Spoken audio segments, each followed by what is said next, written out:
காலையில் சாப்பிட்றதுக்கு முந்தி 3 வாட்டி, மத்தியானம் சாப்பிட்றதுக்கு முந்தி 3 வாட்டி, நைட்டு தூங்க போகிறதுக்கு முந்தி 3 வாட்டி இளையராஜா பாட்டு கேளு, மியூசிக் வந்துடும்.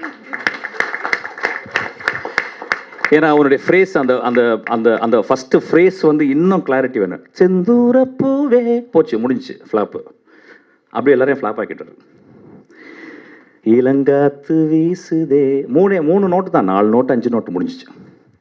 அது திரும்பி கேள் ஆக்சுவலி. அதான் சாப்பிட்றதுக்கு முந்தி சாப்பிட்டா பிறகு கேள் ஆக்சுவலி. இந்த ஷுட் பி அ ஹியூமிலிட்டி. அவர் வந்து ஒரு பெரிய ஜீனியஸ் ஆக்சுவலி. அவரை பற்றி ஒரு பயோபிக் வருது. நான் ரொம்ப ஆவலோடு இருக்கேன். Dhanush extraordinary actor. அவருக்கு கிடைச்ச ஒரு பெரிய கிஃப்ட்டு ராஜாவாக வேடம் போடுறதுக்கு. ஆக்சுவலி ராஜாவாக யாருமே வேடம் போட முடியாது. ராஜாவாக வேடம் போடுறதுக்கு தனுஷ் கிடைச்ச ஒரு பெரிய ஒரு வாழ்க்கையின் மிக முக்கியமான உன்னதமான டைம்னு நினைக்கிறேன். I think he will score, he will do the justice. அந்த பையன் டேரக்டர் எனக்கு ரொம்ப பிடிச்ச பையன். அந்த படம் பெரிய வெற்றி படமாக